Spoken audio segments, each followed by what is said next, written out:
Hello दोस्तों, नमस्कार। मैं आपका दोस्त राहुल स्वागत करता हूं अपने YouTube channel taco Bharat.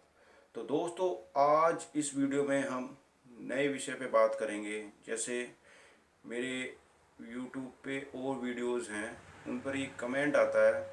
Comment ये होता है कि अगर हमारी गाड़ी दिल्ली की है या यूपी की है या हरियाणा की है, अदर स्टेट में अगर हम उस गाड़ी को चलाते हैं एज ए प्राइवेट व्हीकल की मैं बात कर रहा हूँ। अगर हम प्राइवेट व्हीकल को दूसरे स्टेट में चलाते हैं और उसका रजिस्ट्रेशन किसी दूसरे स्टेट में है, तो दूसरे जिस स्टेट में वो रजिस्टर्ड नहीं है, क्या उस स्टेट में हम उसको कितने टाइम तक चला सकते हैं और चला भी सकते हैं? क्या ये इलीगल है? क्या इसको हम लंबे टाइम तक इसको कंटिन्यू कर सकते हैं? तो उसी चीज़ के बारे में मैं इस वीडियो में डिस्कस करूँगा। और उससे आप चलाना भी चाहते हो तो कैसे उसको चला सकते हो लीगलाइज फॉर्म में, तो वो भी मैं आपको डिस्कस करूँगा। तो वीडियो को आगे बढ़ाते हैं और चर्चा शुरू करते हैं।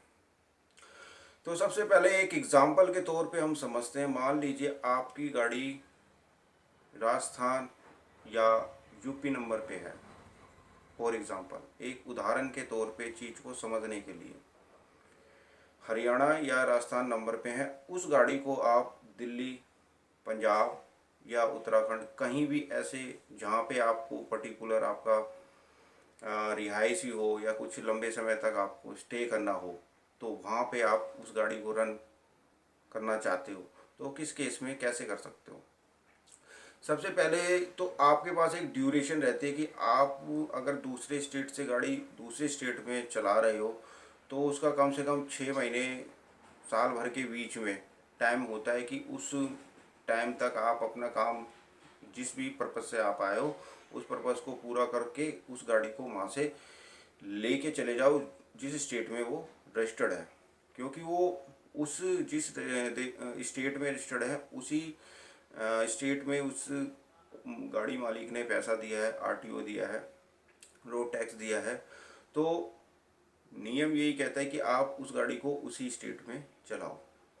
लेकिन अब किसी पर्पज़ से आप बाहर जा रहे हो, तो आपको कुछ एक्सटेंशन दी जाती है, कुछ रिलायबिलिटी दी जाती है। क्योंकि पंजाब की गाड़ी दिल्ली में भी जाती है, दिल्ली की गाड़ी पंजाब में भी जाती है, तो एक रिलैक्सेशन मोड होता है कि हमारी गाड़ियाँ भी आपके शहर में आएंगी और आपकी गाड़ियाँ भी हमारे शहर में आएगी।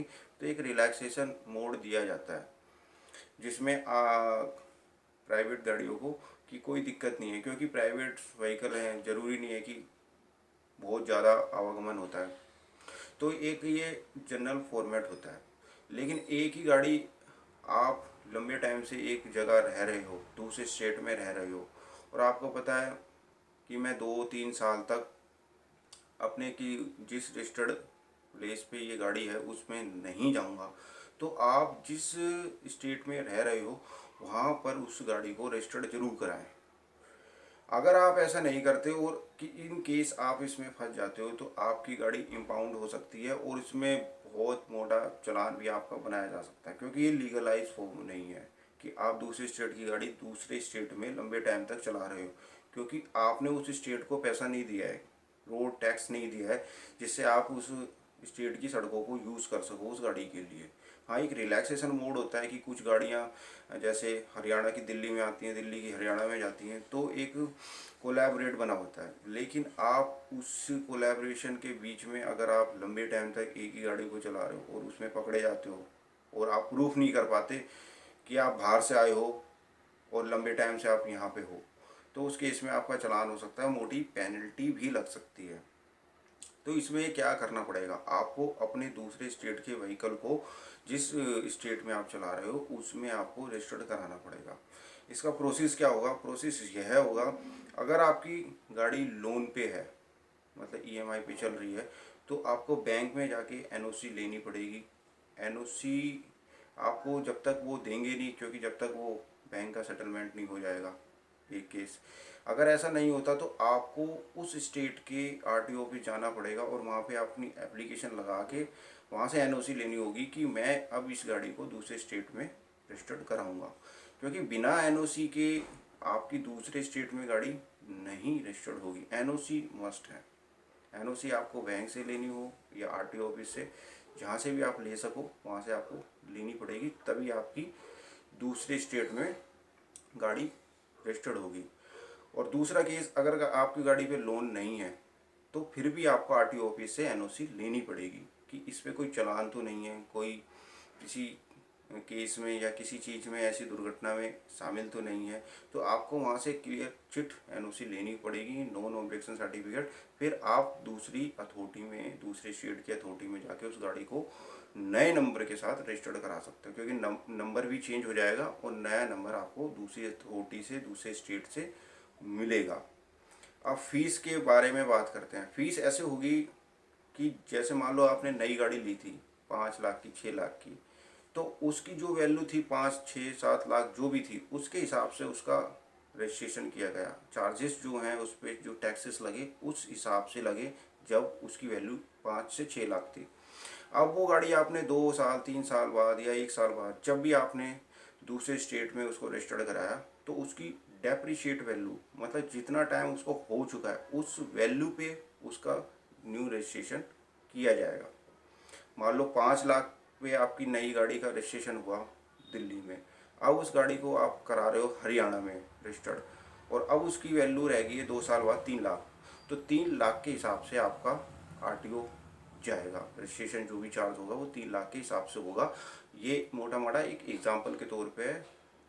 हकीकत कंडीशन गाड़ी की कुछ भी हो सकती है। ये मैंने आपको समझाने के पर्पज से ये एग्जाम्पल दिया है। अब एक फॉर्मेट ये हो जाता है कि हम दूसरे स्टेट में रजिस्टर्ड नहीं कराना चाहते, हम जिस स्टेट में है गाड़ी उसी स्टेट की गाड़ी रखना चाहते हैं और दूसरे स्टेट में जाना चाहते हैं और थोड़ा चलाना चाहते हैं। तो उसमें आपको एक चीज़ का ध्यान रखना पड़ेगा। मान लीजिए आपकी गाड़ी यूपी नंबर पे रजिस्टर्ड है, ठीक है, और आप उसको दिल्ली में चला रहे हो, तो आपके पास कोई ना कोई टोल या किसी पेट्रोल पंप की, जो दिल्ली से हो या बाहर से आप आ रहे हो बॉर्डर से, वहाँ से आपने भराया हो और कहने के लिए आपके पास सबूत हो कि मैं कुछ समय के लिए दिल्ली आया हूँ, या दिल्ली वाला कुछ समय के लिए मैं यूपी गया हूँ, उत्तराखंड, और मैं वापस चला जाऊँगा इतने ड्यूरेशन पीरियड में, तो आप वहाँ बच सकते हो। एज ए प्रूफ होना चाहिए कि आप उस स्टेट से दूसरे स्टेट में आए हो, उसका ड्यूरेशन पीरियड क्या है, महीना, 1.5 महीना, 2 महीना, 15 दिन, 10 दिन। तो इस तरीके से आपको कोई दिक्कत नहीं होगी। अगर आप उस प्रूफ को लंबे टाइम के लिए यूज़ करोगे, साल, 6 महीने के बाद, तो उसमें आप फंस सकते हो। और तीसरी चीज़ ये कि जब भी आप दूसरे स्टेट में गाड़ी लेके जाओ तो अपने डॉक्यूमेंट पूरे फुलफिल होने चाहिए। मीन्स आपकी आरसी आपके पास होनी चाहिए, आपके पीयूसी पोल्यूशन सर्टिफिकेट भी होना चाहिए, इंश्योरेंस होना चाहिए, और आपका लाइसेंस आपके पास होना चाहिए, ओरिजिनल फॉर्म में होनी चाहिए सारे के सारे, जिससे आपको कोई भी रोक के चेक करना चाहे गाड़ी के पेपर और आपके पेपर, तो आप आसानी से दिखा सकते हो। अब फाइनल चीज़ मैं और बताना चाहता हूँ, अगर मान लो आपने एक स्टेट से दूसरे स्टेट में गाड़ी का रजिस्ट्रेशन करा लिया, और जिस स्टेट में पहले गाड़ी रजिस्टर्ड थी और जो उसका ड्यूरेशन बचा है रजिस्ट्रेशन का, क्योंकि पहला रजिस्ट्रेशन में पैसा जा चुका है आपका गाड़ी का, और लेकिन फिर आपने दूसरे स्टेट में गाड़ी पास करा ली है, तो आपका जो पहले स्टेट में बचा हुआ ड्यूरेशन पीरियड का टाइम है और उसका जो पैसा है आरटीओ ऑफिस के पास, क्या वो आपको रिफ़ंड हो सकता है?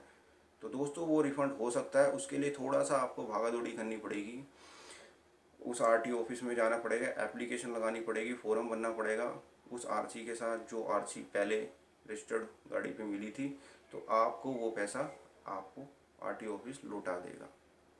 क्योंकि जो आरटीओ ऑफिस चार्ज करता है वो एक ड्यूरेशन पीरियड का होता है। जैसे 15 साल के लिए एक पेट्रोल गाड़ी पास होती है, डीजल गाड़ी 10 साल के लिए होती है, तो इस तरीके से वो पूरे होल टाइम का आपसे चार्जेस ले लेते हैं, और उस बीच में आप अपनी गाड़ी को दूसरे स्टेट में पास करा लेते हैं और उस स्टेट को छोड़ देते हैं, तो आपका जो रेस्ट अमाउंट है वो उसकी जवाबदेही होती है कि आरटीओ ऑफिस आपको उसके अकॉर्डिंग रिफंड कर दे। तो दोस्तों इस वीडियो में इतना ही। आपको जानकारी अच्छी लगी हो तो आप अपने दोस्तों के साथ शेयर कर सकते हैं और इस चैनल को सपोर्ट कर सकते हैं। तो फिर मिलते हैं दूसरी नई जानकारी के साथ। नए मुद्दे के साथ। जब तक के लिए दोस्तों, नमस्कार, जय हिंद, जय भारत।